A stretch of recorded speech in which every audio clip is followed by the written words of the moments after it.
Hello. Hello मेरे प्यारे प्यारे दोस्तों, आपका मेरे चैनल में स्वागत है। मेरे चैनल का नाम है रजनीकांत सिन्हा। ये यूट्यूब का चैनल है। थंबनेल है BIT टॉपर इन ₹500, है ना। 500 जो है तुम्हें ट्रांसफर करना चाहिए। किस पते पर? तो ये मेरे पिछले वीडियो में देख लो, 2 3 4 वीडियो देखोगे तुमको जो है उसमें मिल जाएगा।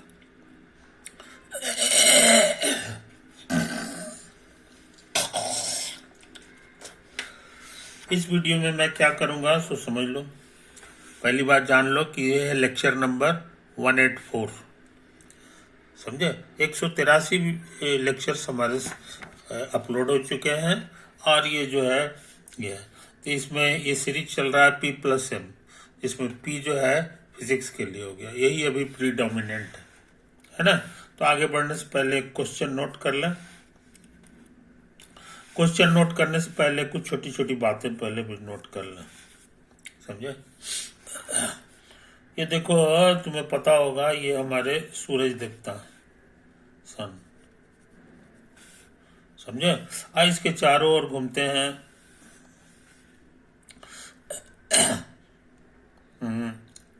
मरकरी।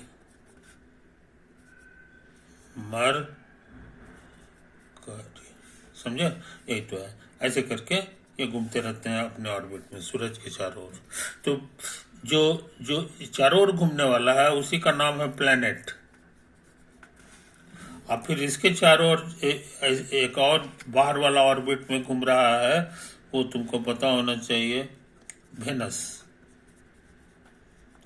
और इसके बाहर वाले ऑर्बिट में जो है वो घूम रहा है अर्थ, जिस पे हम लोग रहते हैं। समझे कि नहीं? तो यही तो है कहानी। और तुमको पता होना चाहिए कि लाइट का स्पीड काफी ज्यादा होता है, 3 लाख किलोमीटर होता है। समझे? यही तो है। तो लाइट को यहां से यहां तक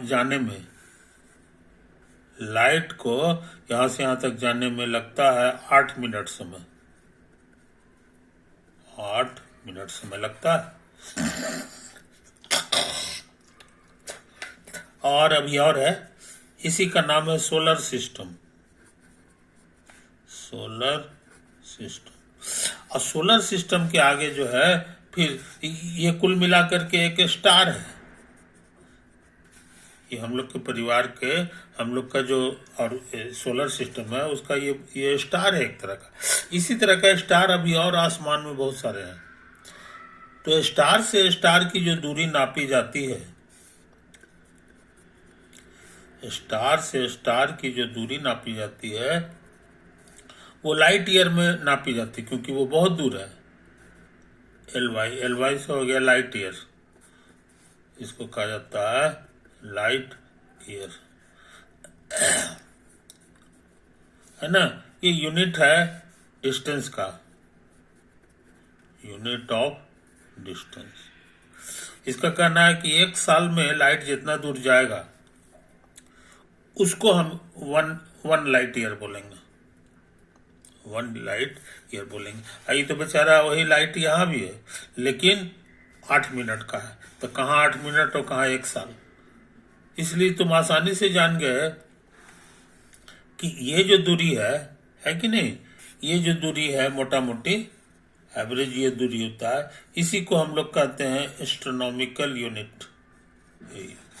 इसको पढ़ते हैं astronomical unit.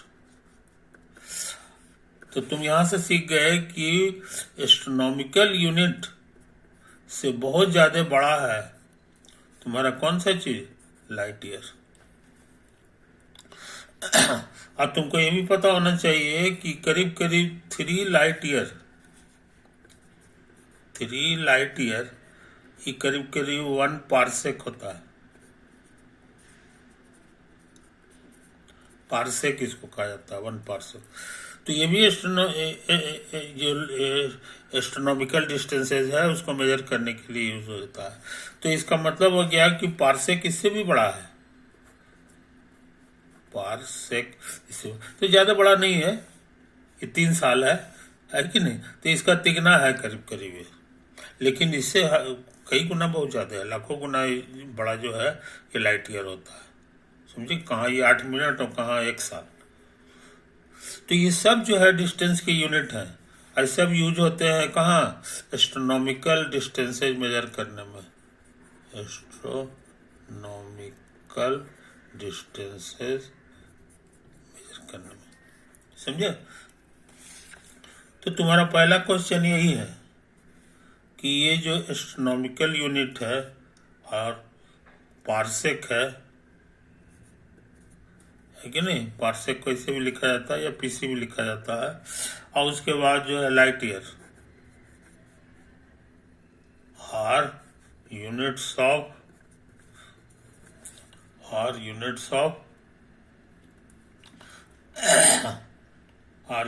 Of measuring astronomical distances,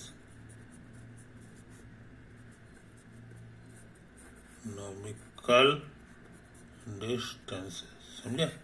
एक स्टेटमेंट 1 हो गया। दूसरा स्टेटमेंट लिखा हुआ है क्वेश्चन पेपर में कि एयू से बड़ा होता है पार्सेक, उससे भी बड़ा होता है लाइट ईयर। पूछ रहा है कि कौन सही है कौन गलत, ट्रू फॉल्स। ट्रू, ये बताना बहुत आसान है। ये वाला गलत है। पार्सेक यहाँ तुमको सिखा दिए कि पार्सेक जो होता है वो इसका तिगना होता है लाइट ईयर का, ये उल्टा लिख दिया है, इसीलिए ये फॉल्स हो गया। और ये तीनों की तीनों एस्ट्रोनॉमिकल यूनिट, पार्सेक और light year are units of measuring astronomical distance, ये सही बात है।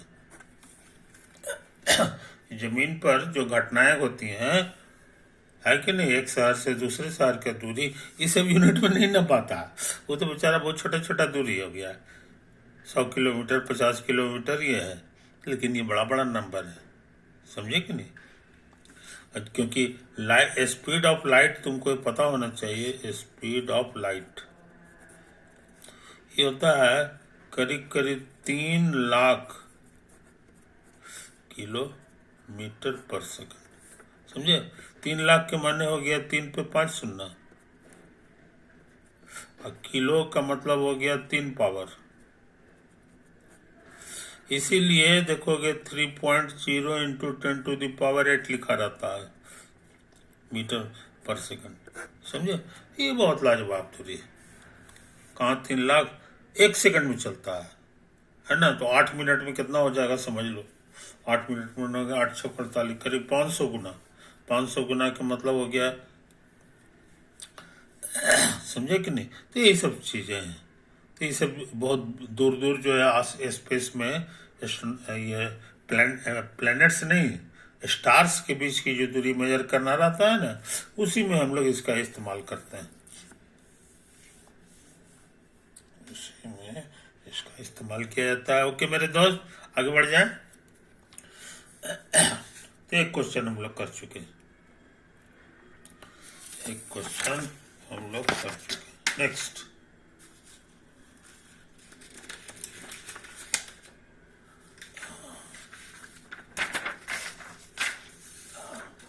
अब सोचते हैं एक क्वेश्चन और लिख लें। एक क्वेश्चन और,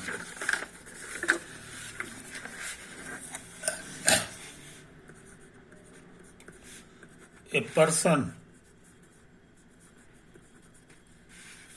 travel x distance with velocity v1, and then x distance with velocity v2 in the same direction, direction. The average velocity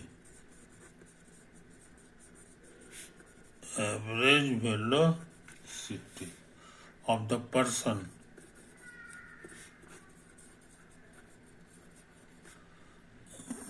is v, then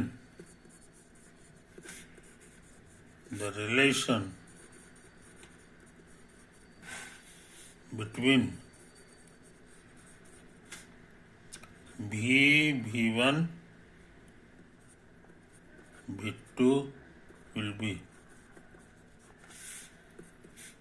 v बराबर v1 प्लस v2, v बराबर v1 plus v2 by 2,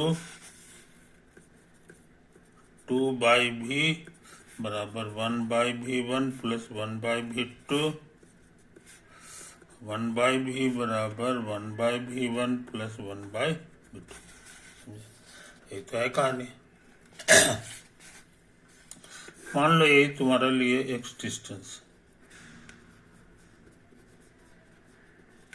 है ना। इस पे चला है v1 velocity से, v1 velocity से, और फिर इतना ही डिस्टेंस और है x।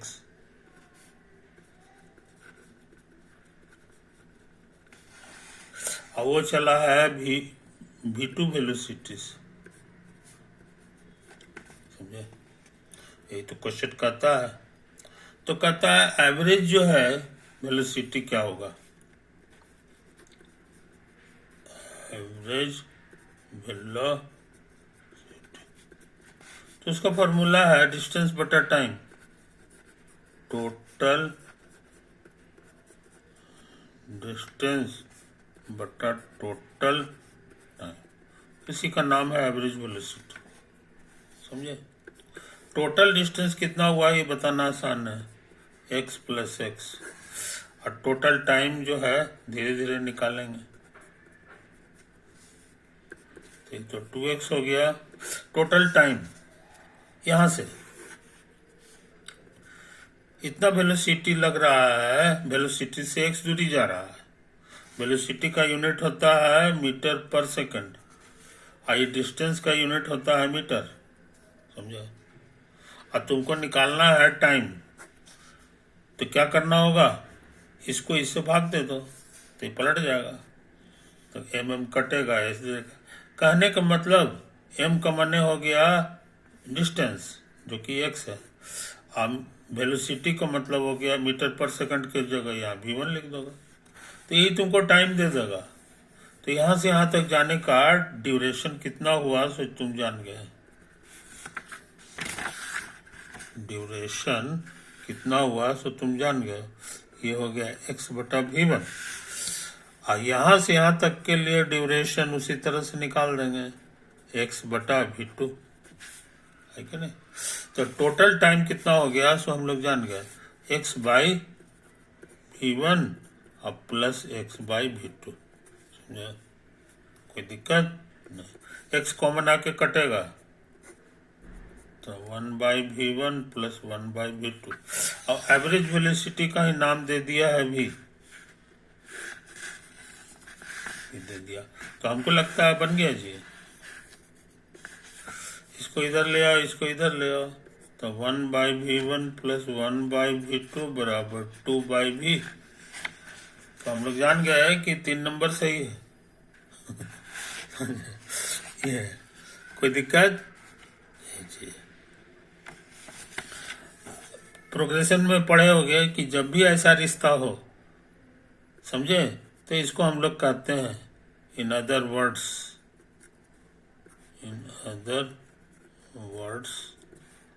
कि v1 बीच में v डाल दो और v2 are in harmonic progression, harmonic progression हम लोग बोलते हैं, समझे। इसका क्या मतलब होता है सो समझ लो। इसका माने कि इसका रेसिप्रोकल ले लेंगे ना,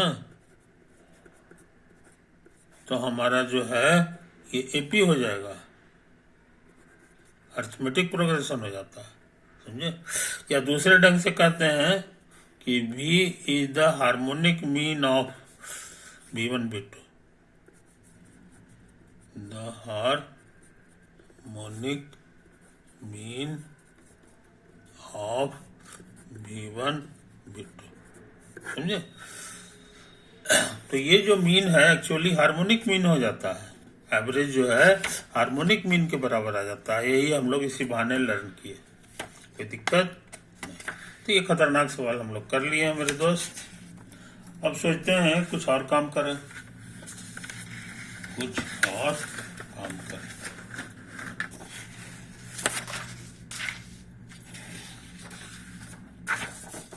क्वेश्चन लिख लें।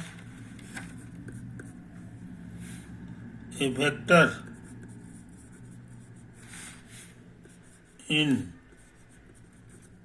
xy plane makes an angle 30 degree with y-axis.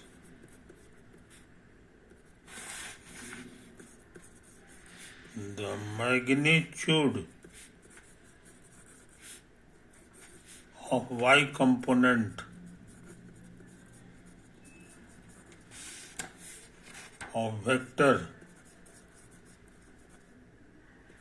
is 2√3. The magnitude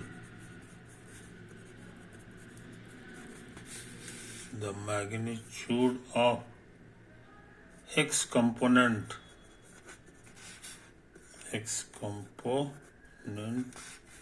of the vector will be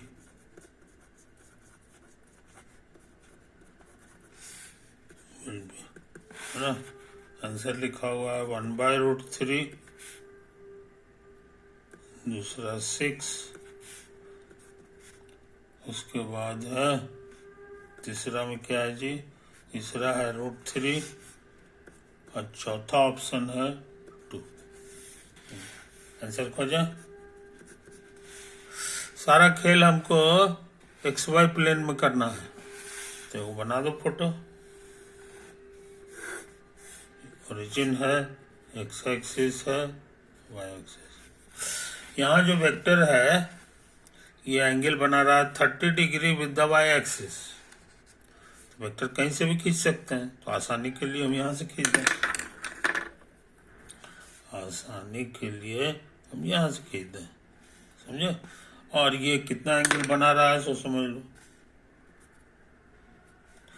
ये 30 डिग्री बना रहा है y एक्सिस के साथ, समझे। तो इसको दो टुकड़ा में तोड़ दें, एक इधर और एक इधर, परपेंडिकुलर ड्रॉ कर दो। तो तुम्हारा एक टुकड़ा ये हो गया और दूसरा टुकड़ा ये हो गया। यही है एक्स कंपोनेंट जो तुमको निकालना है। और वाई कंपोनेंट इसमें लिख दिया है, magnitude of y component is 2√3, समझे। कोई दिक्कत। तो ये लगता बन गया। ये देखो इस ट्रायंगल में, इस एंगल, ये राइट एंगल ट्रायंगल लग रहा है, इस ट्रायंगल में ये परपेंडिकुलर है और ये वाला बेस है। अब बेस मालूम है, परपेंडिकुलर निकालना है। तो ट्रिक समझ रहे हो, जो मालूम है वो लिख दो और उसके बाद जो है इसको भाग भी दे दो बेस और इसको उतार दो। परपेंडिकुलर बेस की जगह यहाँ लिख दो 2√3। आई ट्रिग्नोमेट्री पढ़े हो, परपेंडिकुलर बाय बेस जो होता है वो tan थीटा होता है और थीटा की जगह 30 डिग्री है। तो 2√3 और tan 30 याद है, 1/, कितना होता है 1/√3, तो कटेगा तो आप आ गया 2 यूनिट, है ना। तो इसका साइज हम 2 यूनिट जान गए और इसका साइज सेम है, इसलिए ये भी 2 यूनिट होगा, समझे। इस तरह से इस सवाल का magnitude of x component is 4। 2 के बराबर होगा, है कि नहीं। तो ये मुश्किल सवाल भी हम लोग कर लिए हैं मेरे दोस्त, यही तो बात है। अब सोचते हैं थोड़ा सा और काम कर लें, थोड़ा सा और काम।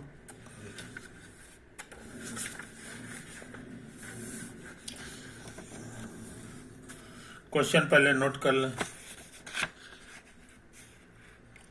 ए particle of mass m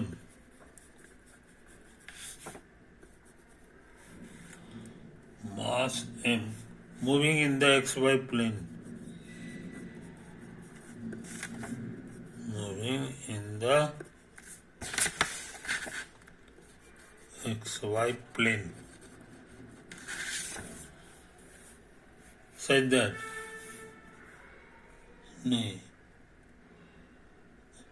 is moving in the xy plane such that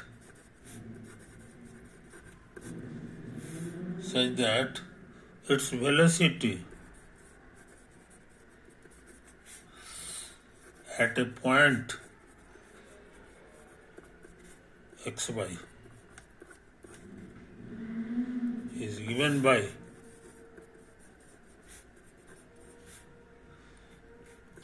vector v बराबर alpha times y x dot plus 2x y unit vector, है कि नहीं, where alpha is a non zero constant,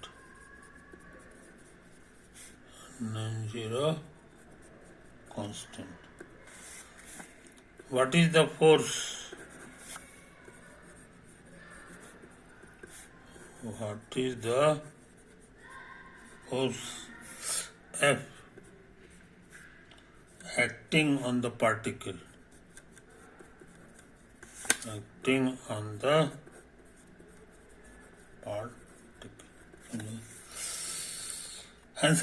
answer ये लिखे हुए है F बराबर 2m alpha square x cap plus y cap, b F बराबर m alpha square y cap plus 2x y cap, ITC 3 को सी भी दिया हुआ है, डी भी दिया हुआ है। तुमको सही वाला खोजना है कि कौन सही है कि नहीं, आंसर करें। यहाँ एक चीज समझ लो, जिसको हम आई लिखते थे चाहे आई पे ऐसे लिख देते थे, is also denoted by x पे कैप, क्योंकि ये होता था एक्स एक्सिस के डायरेक्शन में यूनिट वेक्टर, यहाँ ये है, तो आजकल यही चल रहा है। उसी तरह से जे लिखो ऐसे करके चाहे ऐसे करके, है ना, इज डिनोटेड बाय वाई लिख के ऐसे कर दो। तो ये सब नया नया जमाने का नया नया सिंबल है जो हम लोग को याद रखना चाहिए, है कि नहीं। क्वेश्चन में क्या दे दिया है सो समझ लो, तेजी से काम करेंगे। v बराबर अल्फा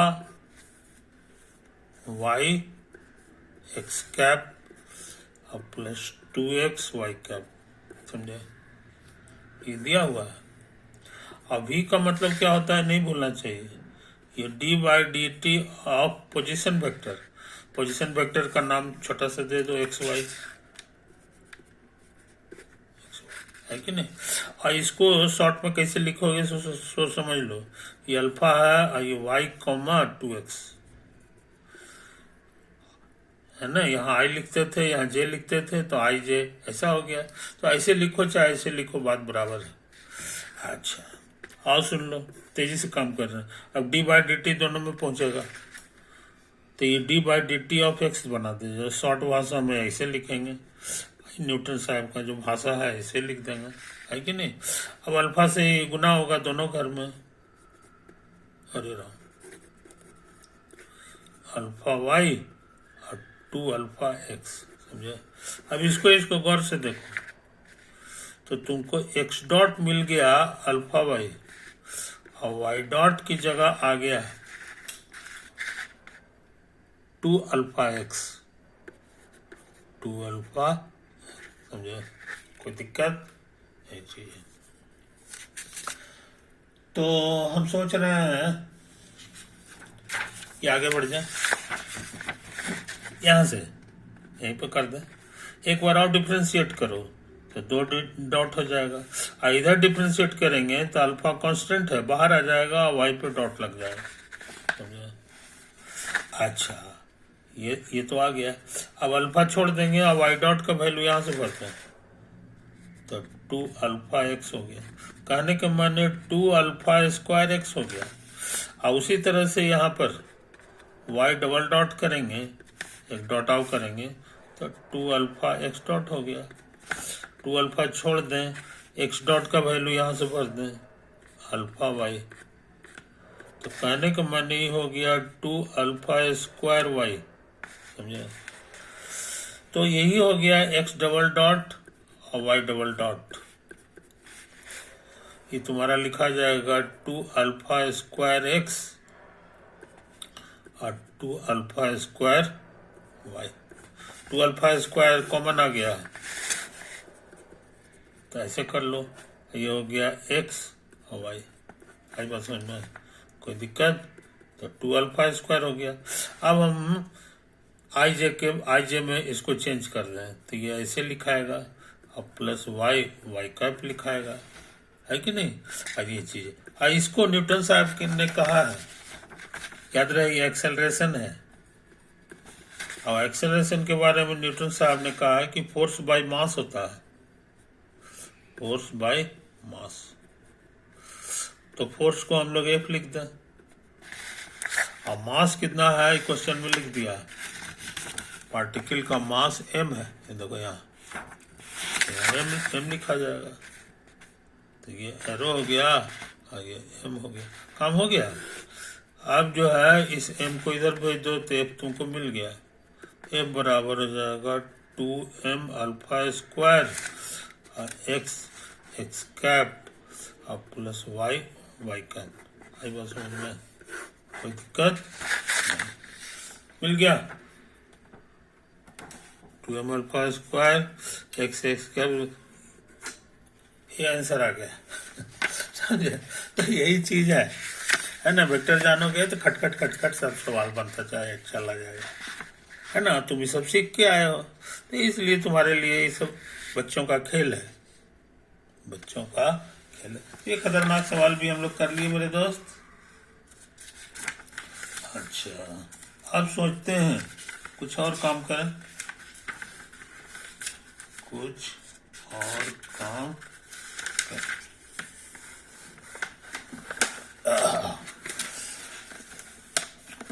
इस बार जो है हम जो है तुमको यही दिखा रहे हैं इसमें, है ना, कि ये जो है क्वेश्चन लिखा हुआ है, बड़ा लंबा चौड़ा लिखा हुआ है, बड़ा लंबा चौड़ा लिखा हुआ है, तो हम इसी तरह से तुमको दिखा रहे हैं, है कि नहीं? यही तो है। पहला question, identify the correct statement from the following. समझे?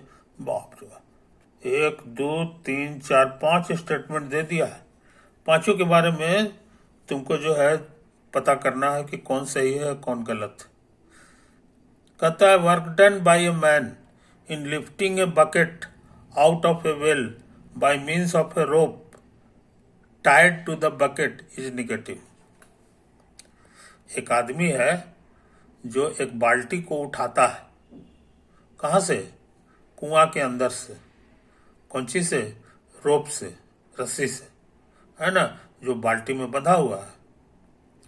तो इंसान जो है पसीने पसीने हो जाएगा, है कि नहीं? तो वो जो काम कर रहा है वो पॉजिटिव काम कर रहा है कि निगेटिव काम कर रहा है? तो ये बताना बड़ा आसान है। आदमी के बारे में कहा है वर्क डन बाय मैन, तो मैन जो है ताकत किधर लगाएगा? बाल्टी को उठाने के लिए ताकत ऊपर की ओर लगाएगा। अब बाल्टी को नीचे से ऊपर लाना है, लिफ्ट करना है, उठाना है, तो बाल्टी का डिस्प्लेसमेंट किधर हो रहा है? तो कहोगे ऊपर की ओर हो रहा है। तो दोनों वेक्टर ऊपर की ओर है, सेम डायरेक्शन में है, और दोनों वेक्टर का डॉट करेंगे तब वर्क डन मिल जाएगा। तो सेम डायरेक्शन में जो वेक्टर है उसका डॉट प्रोडक्ट कभी निगेटिव नहीं होगा, है कि नहीं? वो पॉजिटिव होगा, क्योंकि दोनों के बीच का एंगल 0 डिग्री है, और डॉट प्रोडक्ट में कॉस लगता है, अब कॉस 0 1 होता है कि नहीं? इसीलिए वर्क डन बाय मैन जो है बाल्टी को उठाने में जो है वो पॉजिटिव काम करेगा, और यहाँ लिखा हुआ है निगेटिव, ये देखो यहाँ, इसीलिए ये गलत है, ये इज रॉन्ग, मेरे अनुसार ही रॉन्ग है। अच्छा, work done by gravitational force in lifting a bucket out of a well by a rope tied to the bucket is negative। अब कह रहा है कि आदमी नहीं, आदमी का ताकत नहीं, ग्रेविटी का जो ताकत है वो पॉजिटिव काम किया कि निगेटिव, समझे? कोई दिक्कत? तो ग्रेविटी जो ताकत है वो नीचे की ओर लगा रही है, नीचे की ओर ताकत लगा रही है, और बकेट जो है ऊपर की ओर जा रहा है, क्योंकि कुआं से बाहर निकालना है उसको। तो दोनों का डायरेक्शन अपोजिट हो गया, अपोजिट हो गया, तो दोनों वेक्टर के बीच का जो डॉट एंगल जो है वो 180 डिग्री कहला जाएगा, है ना? डॉट प्रोडक्ट में कॉस 180 लिखना होगा, अब कॉस 180 -1 होता है यानी अपोजिट डायरेक्शन में जो है जब जब दोनों वेक्टर के बीच का ये हो जाता है तो ये निगेटिव हो जाएगा। आई सच में निगेटिव लिखे हुए हैं, इसलिए मेरे अनुसार बी सही है, बी सही है, समझे? अच्छा, work done by means of friction of a body sliding down an inclined plane, समझे कि नहीं? तो इसके बारे में देख लो, फ्रिक्शन फोर्स, जब कोई चीज जो है ढालुआ पर ससर रहा है, स्लाइड कर रहा है कोई चीज, है ना, तो वहां पे फ्रिक्शन लगता है ना? अब हम चाहते हैं कि हम जरा फोटो बना करके इसको तुमको तुम्हारे सामने पेश करें, तुम्हारे सामने पेश करें, है कि नहीं? यही वो ढालुआ है ना, ये हॉरिजॉन्टल है, और यहीं पर एक कोई चीज है जो ऐसे चल रहा है, कोई दिक्कत? अब किधर चल रहा है? तो इधर चल रहा है, स्लाइड कर रहा है,